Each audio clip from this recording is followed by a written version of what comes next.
যখন আমরা আল্লাহকে পাবো, আল্লাহ পাকের ইবাদতের মধ্য দিয়ে, রাসূলের সুন্নতের মধ্য দিয়ে অল্পে তুষ্ট থাকতে পারবো, যা আছে এতে শুকরিয়া আদায় করবো, আপনার চেয়ে সুখী মানুষ দুনিয়াতে কেউ নাই দুনিয়ার। কিন্তু বস্তুবাদিতা আপনাকে এই আকীদা আদর্শ থেকে সম্পূর্ণ ডিমোটিভেট করে দেবে। তো প্রিয় ভাই এবং বোনেরা যারা আলোচনা শুনছেন, আজকে আমাদের প্রথম সবক হওয়া উচিত দুনিয়ার নেশায় আমরা না পড়ি। আল্লাহ পাক আমাদেরকে তৌফিক দান। আল্লাহ পাক আমাদের সবাইকে যারা আলোচনা শুনছি দুনিয়ার প্রেমিক হওয়া থেকে বাঁচাক বলি আমি। দুনিয়ার প্রেমিক না, প্রেমিক হবো কার? আল্লাহর আখিরাতের। কতটুকু দাম আছে দুনিয়ার? আল্লাহ পাক বলছেন একটা মাছির পাখার সমানও না। একটা মাছির পাখার কি দাম আছে আপনার কাছে? আল্লাহ পাক বলছেন পুরো দুনিয়ার দাম আমার কাছে যদি একটা মাছির পাখার সমান হতো, তাহলে এই দুনিয়াতে কোনো কাফের মুশরিক পানি পান করতে পারতো না। তার মানে এই দুনিয়াতে যা করো করো, আমার তো কোনো দামই নাই দুনিয়ার। কালকেই তো আমি দুনিয়া ধ্বংস করবো। আর ওই যে দুই জাতির কথা বললাম, জিন এবং মানব জাতি, আপনারা সূরা আর রহমান পড়বেন। রহমান নামটা অনেক ব্যাপক দয়াময়ের নাম, তার মানে আল্লাহ পাক মার্সিফুল, মোস্ট মার্সিফুল। কিন্তু এই সূরা আর রহমানেই একটা ভয়ঙ্কর আয়াত আছে, কি? সানাফরুগু লাকুম আইয়ুহাস সাকলান। হে মানুষ এবং জিন, হে মানুষ এবং জিন, শীঘ্রই আমি তোমাদের দুইটা জাতিকে ডিল করার জন্যে পারেক হচ্ছি, অপেক্ষা করতে থাক। মানে আল্লাহ পাক কুল্লু ইয়াউমিন হুয়া ফি শাআন, মানে আল্লাহ পাক কি করেন? সবসময় তার কাজে ব্যস্ত আছেন। মহাবিশ্বের তো গ্রহ নক্ষত্র গ্যালাক্সির অভাব নাই, মাখলুকের কোনো অভাব নাই। আল্লাহ পাক প্রত্যেকটা মুহূর্তেই তার কাজে ব্যস্ত আছে, তার কাজে শানে ব্যস্ত আছে। কিন্তু এই ব্যস্ততা থেকে ফারেক হবেন কাদের জন্যে? মানুষ আর জিনের জন্য। সুবহানাল্লাহ, মানুষ আর জিনের জন্য। আল্লাহ পাক বলছেন সানাফরুগু লাকুম আইয়ুহাস সাকলান। দাঁড়াও, দুনিয়ার মধ্যে এইসব করে বেড়াচ্ছ, তোমাদের দুই জাতির জন্য আমি অচিরে ফারেক হব ইনশাআল্লাহ। ওইটাই হলো কিয়ামতের দিন। যদি ওই দিনটা আমরা মাথায় রেখে চলি, ইনশাআল্লাহ আমরা কেউ বস্তুবাদী হব না ইনশাআল্লাহ। আল্লাহ পাক আমাদের সবাইকে দুনিয়া মুসাফিরের মতো থাকার তৌফিক দান করুন। আমরা উন্নতি করব, অবশ্যই অগ্রগতি করব, আমরা সব কিছুই করবো, কিন্তু দুনিয়ার পূজায় ডুবে যাব না। এটা একটা বড় চ্যালেঞ্জ। মানে মধ্যমপন্থী থাকতে হবে, না একদম গোলানো মার্কা আর না চরমপন্থী, মাঝামাঝি থাকার চেষ্টা করতে হবে। আল্লাহ তৌফিক দান। ঢাকাবাসীর জন্য এর চেয়ে বড় কোনো নসিহত হতে পারে না। আর ঢাকার মতো যত মানে সিটিজ, মেগা সিটিজ আছে সারা ওয়ার্ল্ডে, তাদের জন্য এটাই প্রথম নসিহত, বস্তুবাদিতা ত্যাগ করতে হবে, বস্তুবাদিতা।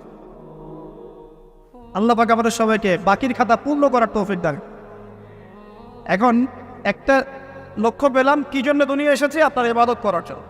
এখন অনেকে ভুল বুঝে প্রশ্ন করতে পারে, তাদের জ্ঞানের স্বল্পতা। আমি ওদেরকে দোষারোপ করবো না, কারণ আমাদের শিক্ষার সমস্যা আছে।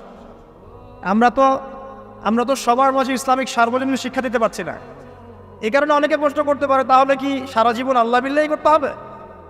আমি কি সারা জীবন তাসবিহ তাহলিল জিকির আজকার নামাজি পড়ে বেড়াবো? তাহলে এটা হলো তার ভুল বুঝ। এই আয়াত সম্পর্কে ভুল ব্যাখ্যা। সঠিক ব্যাখ্যাটা কি? সঠিক ব্যাখ্যা হচ্ছে সূরা হাশরের 7 নম্বর আয়াত। কত নম্বর? সূরা হাশর 7 নম্বর আয়াত। আল্লাহ পাক বলছেন ওয়ামা আতাকুমুর রাসূলু ফাখুযুহ। রাসূলুল্লাহ সাল্লাল্লাহু আলাইহি ওয়াসাল্লাম তোমাদেরকে যা যা দিয়েছেন সব নিয়ে নাও। ওয়ামা নাহাকুম আনহু ফান্তাহু। রাসূল যা থেকে বিরত থাকতে বলেছে সমস্ত বিষয় থেকে দূরে থাক। এখন এই আয়াতটাকে সামনে রেখে কোরআন সুন্নাহকে যদি আমরা ঘাঁটি, আমরা দেখব রাসূলুল্লাহ সাল্লাল্লাহু আলাইহি ওয়াসাল্লাম পেশাব পায়খানা ইস্তেনজা করা থেকে শুরু করে রাষ্ট্র চালানো পর্যন্ত প্রতিটা কাজের হেদায়েত দিয়ে গেছেন। আলহামদুলিল্লাহ, এটা কেউ মানি বা না মানি দিয়ে গেছেন, এটা বিশ্বাস করতে হবে। আমল করতে পারি বা না পারি, নবী দিয়ে গেছেন, বিশ্বাস করতে হবে। দলিল চাচ্ছেন, আপনি সহিহ বুখারী খোলেন, মুসলিম খোলেন, তিরমিজি, নাসাই, আবু দাউদ এগুলো খোলেন, দেখবেন আপনি ইস্তেনজা করবেন কিভাবে, বসবেন কিভাবে, ঢোকার সময় কোন পা দিয়ে ঢুকবেন, বের হওয়ার সময় কোন পা দিয়ে বের হবেন, ইস্তেনজা করার সময় কথা বলতে পারবেন কিনা, কতটুকু বলতে পারবেন, গোসল কেমন করে করবেন, ওযু কিভাবে করবেন, আপনি আগে কি পা থেকে শুরু করবেন নাকি হাত থেকে শুরু করবেন, কিভাবে নামাজ পড়বেন, আগে গিয়ে কি সেজদা করবেন নাকি ইকামত হবে, আজান হবে, আল্লাহু আকবার তাকবীর দিবেন, কিভাবে নামাজ শেষে বের হয়ে আপনি ব্যবসায় চলে যাবেন, কিভাবে আপনি ব্যবসা করবেন, কিভাবে চাকরি বাকরি করবেন, সমাজের মানুষের সাথে মেলামেশা করবেন, মানুষকে দিনের দাওয়াত দিবেন, ইভেন কিভাবে আপনাকে যদি আল্লাহ ক্ষমতা দেন আপনি কিভাবে সোসাইটি মেনটেন করবেন, সমাজ এবং রাষ্ট্র মেনটেন করবেন, প্রতিটা হেদায়েত খুঁটিনাটি কোরআন এবং সুন্নাহ দিয়েছে আমাদেরকে। এই বিশ্বাস আগে রাখতে হবে। এই বিশ্বাস না রাখলে কেউ মুসলিম হতে পারবে না। I am very sorry to say, এই বিশ্বাস না করলে কেউ মুসলিম হতে পারবে না। আগে বিশ্বাস, তারপরে কাজ করতে পারেন কিনা সেটা পরের ইস্যু। এবং আমি বলে দিচ্ছি, এই যুগে আপনি 100% পারবেন না, সিম্পল। এই যুগে আপনি 100% পারবেন না, এটা স্বাভাবিক। কারণ এই পুরো বিশ্বটা তো ইসলামাইজড না। পুরো বিশ্ব কি ইসলামাইজড? বরং পুরো বিশ্বটা কুফরের উপর আছে। কিসের উপর আছে?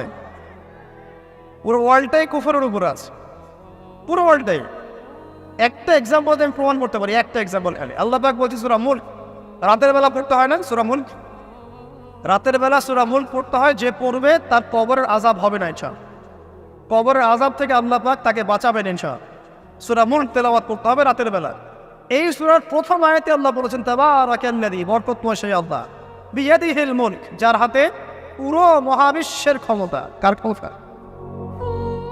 তাবারাকাল্লাযী বিয়াদিহিল মুলক, বরকতময় সেই আল্লাহ, যার হাতে পুরো মহাবিশ্বের ক্ষমতা, সার্বভৌমত্ব। ক্ষমতার বাংলা কি বলতে পারি আমরা? এটাকে ইংরেজিতে আপনারা কি বলেন? আপনারা বলেন সভারেন্টি। কি বলেন? সভারেন্টি বিলংস টু আল্লাহ। এখানে সভারেন্টি বিলংস টু কে? আল্লাহ। কিন্তু এই পুরো বিশ্বের সার্বভৌমত্বের মালিক কি এখন আল্লাহ বাকি আছে? মানুষ নিজের হাতে নিয়ে নিয়েছে। কথা বুঝতে পারছেন? পুরো বিশ্বে আল্লাহর সার্বভৌমত্ব চলে এখন, মানুষের সার্বভৌমত্ব চলে এখন। তো পুরো ওয়ার্ল্ডটাই কুফরের উপর আছে না? বিশ্বটাই কুফরের। এখন বাদ দেন, এই ওয়ার্ল্ডে আপনি 100% ইসলাম ডিল করতে পারবেন না, সিম্পল। কিন্তু আগে বিশ্বাস করেন যে একদম টয়লেট থেকে শুরু করে আসমান পর্যন্ত সব কিছুই হেদায়েত কোথায় আছে, কোরআন শুনে আছে কি নাই? এখন মানতে পারি না, সেটা আমাদের ইস্যু। কেউ বিশ্বাস করেছে, মানতে পারে না, আল্লাহ তাকে মাফ করে দিবে ইনশাআল্লাহ। বিশ্বাস করেছি, মানতে পারিনি, আল্লাহ মানে বিশ্বাস করেছি, আমল করতে পারি না, এটা আল্লাহ। আমল করতে গিয়েছি, প্রতিবন্ধকতা পেয়েছি, সমাজ এমন ছিল না, বিশ্ব এমন ছিল না, আমি পারি নাই, আল্লাহ মাফ করে দাও, ইনশাআল্লাহ আল্লাহ মাফ করে দেবে ইনশাআল্লাহ।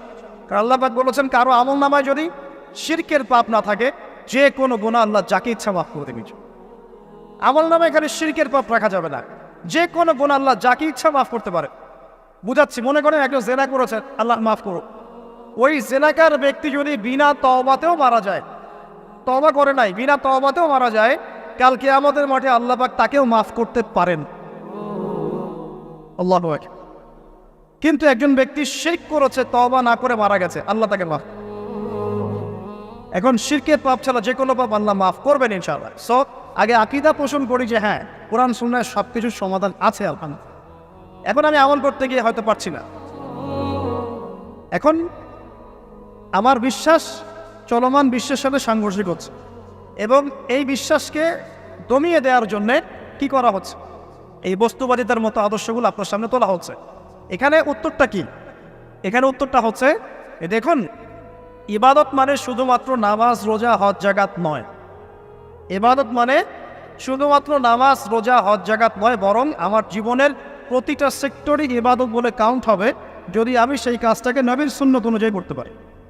আমার কথাকে বুঝতে পারছেন? এই হলো ব্যাখ্যা, ওয়া মা খালাকতুল জিন্না ওয়াল ইনসা ইল্লা লিয়াবুদুন। আমি জিন আর মানুষকে শুধু আমার ইবাদত করার জন্যই সৃষ্টি করেছি। আপনার ইস্তেনজা করাটা ইবাদত। সুবহানাল্লাহ। আমার ইস্তেনজা করা কার প্রয়োজন? আমার না, ইসলামের না আল্লাহ পাকের? নাউজুবিল্লাহ। ইস্তেনজা কার জন্য করি? আমার প্রয়োজন। আমাকে এখন ইস্তেনজা করতে হবে, কষ্ট দিচ্ছে আমাকে। খাবার খাবেন, কার জন্য খাচ্ছেন? আমার জন্য নয় কি? আমার জন্যে। আপনি ব্যবসা করছেন, কার জন্যে? আমার জন্যে, আমার স্ত্রী সন্তান, আমার পরিবারের জন্য। আপনি সমাজ চালাচ্ছেন কার জন্য? আপনার জনগণের জন্য। এখানে স্বার্থ কার? মানুষের না আল্লাহ? আমার স্বার্থে আমি এই সব কাজগুলো করব, নবীর সুন্নাহ অনুযায়ী করব, তাহলে দুনিয়াবী কাজগুলোতেও আল্লাহ পাক নেকি দিয়ে দিবেন ইনশাআল্লাহ। কেমন দুনিয়াবী কাজ? স্ত্রী সহবাস করা, স্ত্রীর সাথে ভালোবাসা, প্রণয় বিনিময় করা।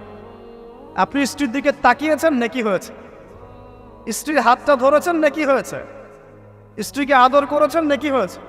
তার মুখের মধ্যে ভাত তুলে দিয়েছেন, নেকি হয়েছে। আপনার ছেলেকে আদর করে কোলে নিয়েছেন, নেকি হয়েছে। মা ছেলেকে দুধ পান করাচ্ছে, নেকি হচ্ছে। আপনি ভাইকে 5টা টাকা দিয়ে সহযোগিতা করলেন, নেকি হচ্ছে। একজন এসে বসতে পারছে না, জায়গা ছেড়ে দিলেন, নেকি হচ্ছে। ইভেন রাস্তায় হাঁটছেন, এক মুসলিম ভাইয়ের সাথে সাক্ষাৎ হলো, সালাম দিলেন, মুচকি হাসি দিলেন, নেকি হয়ে গেল। তাহলে আমরা কিভাবে বলতে পারি যে ইসলাম কি শুধু নামাজ, রোজা, হজ, জাকাতকেই স্বীকৃতি দেয়, এগুলো করতেই দুনিয়াতে আসছি, নাকি সব কাজই ইবাদত? আমার আলোচনা কি পরিণত আছে? আমাদের জীবনের প্রতিটা কাজই ইবাদত, যদি সেটা রাসূল সাল্লাল্লাহু আলাইহি ওয়াসাল্লামের সুন্নাহ মতো করা হয়। তিনটা জিনিস খেয়াল রাখতে হবে। কয়টা জিনিস ভাই? এক, সেই ইবাদত হতে হবে আল্লাহর সন্তুষ্টির জন্য। এই যে আমি স্ত্রীর মুখে ভাত তুলে দিচ্ছি, তার কাছ থেকে কিছু পাওয়ার আশায় নয়, আমি দিচ্ছি আল্লাহর সন্তুষ্টির।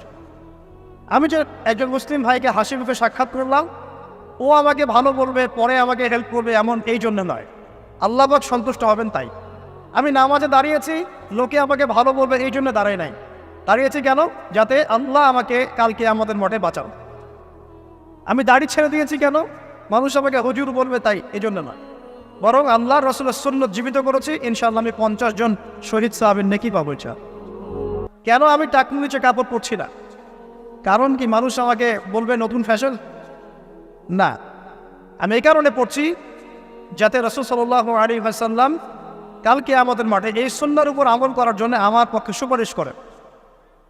আমার ইবাদত, আমার পর্দা, আমার পরিবার, আমার ব্যবসা, আমার অর্থনীতি, আমার পলিটিক্স সব কিছু আল্লাহর জন্য করব, এই একটা হলো মূলনীতি ইবাদত কবুল হওয়ার। এক। দুই, সেই আমলটা হতে হবে রাসূলের সুন্নাহ মোতাবেক, অন্য কোনো পদ্ধতিতে নয়।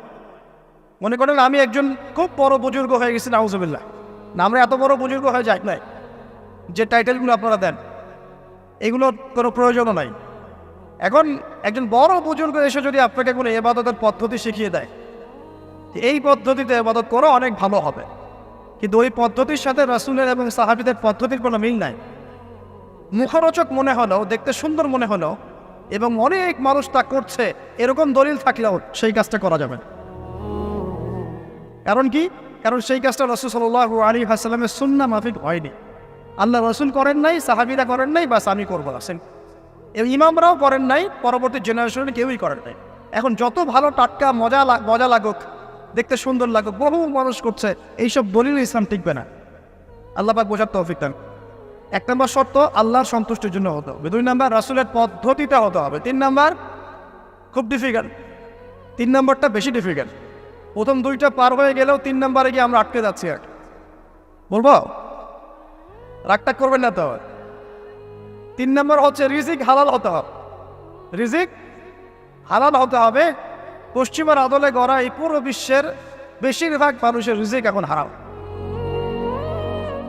কেন হারাম? কারণ কোনো না কোনোভাবে আমরা সুদের সাথে সম্পৃক্ত হয়ে যাচ্ছি, কোনো না কোনোভাবে। আর নবীজি অনেক আগেই বলেছিলেন, 1400 বছর আগে, যে একটা জামানা তোমাদের সামনে আসবে, যে মানুষ সুদ খেতে চাইবে না, তার গায়েও সুদের ছিটাফোঁটা গিয়ে লাগছে কিনা। এখন আপনি খেতে চাইবেন না, আপনাকে মেসেজ পাঠিয়ে দেওয়া হবে আপনার অ্যাকাউন্টে এত টাকায় যোগ হয়েছে। কি করবেন এখন? টাকাটা আপনি সুদের টাকা। সুদের টাকা মানে কি? এক দিরহাম যে ব্যক্তি সুদ খেয়েছে, সে যেন 36টা মেয়ের সাথে জেনার পাপ করেছে। সহিহ বুখারী হাদিস, একদম অকাট্য, সহিহ সনদ সহিহ, এমন না জয়ীফ জাল, এমন নয়। এক দিরহাম যে ব্যক্তি সুদ খেয়েছে, সে যেন 36 বার জেনা করলো, নবী সাল্লাল্লাহু আলাইহি ওয়াসাল্লাম। আর এই হাদিস তো আপনারা জানেন যে সুদের পাপের 73টা শাখা আছে। নিচের শাখা হচ্ছে মায়ের সাথে জেনা করা, মাকে বিয়ে করা, আর উপরের শাখা হচ্ছে আল্লাহ এবং তার রাসূলের সাথে যুদ্ধ করা। এগুলো অবলীলায় করছি আমরা। আর নবীজি বলছেন 4 শ্রেণীকে আমি অভিশাপ দিয়ে গেলাম। আল্লাহর নবী অভিশাপ দিয়ে গেলেন মানে সে জাহান্নামে যাবে, কোনো অবস্থাতেই জান্নাতে যাবে না। ইল্লা মাশা আল্লাহ। 1, যে সুদ খায়। 2, যে সুদ দেয়। 3, সাক্ষী থাকে। 4, লিখে রাখে। এখন বলেন এই সিস্টেমের বাইরে কতজন মানুষ আছে? এর বাইরে আবার আছে যাকাত না দেয়া, সম্পদ হারাম হয়ে যাচ্ছে। এর উপর আবার আছে ঘুষ জানাদির অনেক সময় চাকরি বাকরি হয় না। আস্তে আস্তে এগুলো আমরা ট্রেডিশন বানিয়ে নিয়েছি। এক সময় আমরা শোনেন, এটাকে বলা হয় নিউট্রালাইজেশন, মানে স্বাভাবিকীকরণ। খুব কঠিন টার্ম বলে ফেলছি মনে কিছু কিছু। যেমন আগে ধর্ষণ হলে আমরা খুবই সোচ্চার ছিলাম এবং সারা এলাকা ফেটে যেত, এত বড় কথা। কেউ মাপে কম দিলে, ধরা পড়লে চক্ষু লজ্জায় সে সমাজে চলতে পারতো না। কেউ চুরি করলে চক্ষু লজ্জায় বের হতে পারতো না। আস্তে আস্তে আস্তে আস্তে আস্তে আস্তে এই যে মাপে কম দেয়া বলেন, সুদ বলেন, জেনা বলেন, আস্তে আস্তে পাপগুলোকে আমরা নিউট্রালাইজেশন করে ফেলেছি, নিউট্রালাইজ হয়ে গেছে। হ্যাঁ, দর্শন ডেইলি 4-5টা হয়, সুদ সবাই খায়, আমিও খাই, যে না তো সবাই করে, বয়ফ্রেন্ড গার্লফ্রেন্ড ফ্রি মিক্সিং আছে, আমি করলে সমস্যা কি? ওর তো 4টা, আমার তো মাত্র 1টা। ওর চেয়ে আমি ভালো। ওর 5টা বয়ফ্রেন্ড, আমার তো 1টা। ওর 4টা গার্লফ্রেন্ড, আমার তো 1টা। আমি তো ভালো। আমার ছেলে খুব ভালো, শুধু মাঝে মাঝে একটু ড্রিঙ্কস করে, ব্যাপারটা এরকম আর কি। তো এই যে পাপকে নিউট্রালাইজেশন করা হচ্ছে আস্তে আস্তে, স্বাভাবিকীকরণ। এই ফ্লোতে আমরা মোটামুটি সবাই পড়ে গিয়ে রিজিক হারাম হয়ে যাচ্ছে। ঘুষ দিতে হয়, এটা চাকরি হবে না। আবার দেখেন, জাকাত না দেওয়ার মধ্য দিয়ে রিজিক হারাম করে ফেলছি, সুদ খাওয়ার মধ্য দিয়ে করছি, ঘুষ নেওয়ার মধ্য দিয়ে করছি, কোনো কোনো ক্ষেত্রে করাপশন, অন্যের সম্পদ আত্মসাতের মধ্য দিয়ে করছি। এর বাইরে যারা ব্যবসা করছি, আমরা যে দুধে দেওয়া তুলসী পাতা এমনও নয়, কোনো কোনো সময় মাপে কম দিচ্ছি। এই যে টাটকা জিনিস বলে ভেজাল খাওয়াচ্ছি, 3 দিনের বাসি তেল দিয়ে ইফতার রান্না করে খাওয়াই দিবে, বলবে একদম টাটকা জিনিস। রমজান মাস আসছে সামনে না, কত যে মানুষ বের হবে যারা তারাবির নামাজ পড়বে একদম 20 রাকাত, ওখানে রাকাত নিয়ে ঝগড়া হবে। ঠিক ওরাই যখন দেখবেন বিকালে দুপুরে ইফতার বিক্রি করবে, বিভিন্ন পণ্য বিক্রি করবে, দেখবেন যে দুনিয়ার বাসি পচা আপনাকে খাওয়াই দেবে। এই শ্রেণীর মানুষের ধারণা যে লা ইলাহা ইল্লাল্লাহ শুধু মসজিদে আছে, বাজারে নাই। এতে ধারণা লা ইলাহা ইল্লাল্লাহ মুহাম্মাদুর রাসূলুল্লাহ এটা মসজিদে আছে, বাজারে, সমাজে, অন্য জায়গায় নাই। এটা তাদের ধারণা। তাদের এই ধারণা অচিরেই ভাঙবে যখন মৃত্যুর দূত চলে আসবে। তখন বুঝবে লা ইলাহা ইল্লাল্লাহ একটা সার্বজনীন কালিমা, যেটা জীবনের সব ক্ষেত্রেই চলতে হবে। আল্লাহ পাক আমাদেরকে বোঝার তৌফিক দান। তো ব্যবসা করছি আলহামদুলিল্লাহ, অ্যাটলিস্ট সুদ খাচ্ছি না। তবে এতটুকু মনে রাখবেন, ব্যবসায়ীদের অসততার কারণে, আমানতের খেয়ানতের কারণে একটা আযাব আসে। হাদিসের মধ্যে আসছে একটা আযাব আসে। নবীজি বলেছেন, যখন একটা জাতির ব্যবসায়ীরা মাপে কম দেওয়া শুরু করে, মিথ্যা কসম করে পণ্য বিক্রি করা শুরু করে এবং আমানতের খেয়ানত করে, তখন ওই জাতির উপর দুর্ভিক্ষ চাপিয়ে দেওয়া হয়। কি চাপিয়ে দেওয়া হয়? দুর্ভিক্ষ চাপিয়ে দেওয়া হয়। মনে করছেন যে হয়তো দুর্ভিক্ষ নাই, পুরো ওয়ার্ল্ড ওয়াইড একটা নীরব দুর্ভিক্ষ চলছে এখন আস্তে আস্তে। সকালে একটু আগে বলেছিলাম না, গরিব মানুষ আলু ভর্তা, ডাল আর ডিম ভাজা দিয়ে ভাত খেত আগে, এখন তারা বলে আমরা ডিমই দেখতে পারি না চোখে। ডিমও খাওয়ার এখন সামর্থ্য হচ্ছে না অনেকেরই। আপনি শোনেন, আমি একটা জব করতাম, মনে করেন স্যালারি পেতাম 5,000 টাকা, এখন পাচ্ছি 10,000 টাকা। কিন্তু 10,000 টাকা স্যালারি পাওয়ার পরেও আগে 5,000 টাকা দিয়ে আমি সংসার চালাতে পারতাম, এখন 10,000 টাকা দিয়ে পারছি না। কারণ কি? কারণ হচ্ছে মুদ্রাস্ফীতি, দ্রব্যমূল্যের ঊর্ধ্বগতি, এর পাশাপাশি আছে আমানতের খেয়ানত করা, করাপশন এবং কিছু অসৎ ব্যবসায়ীর এই দুরভিসন্ধি।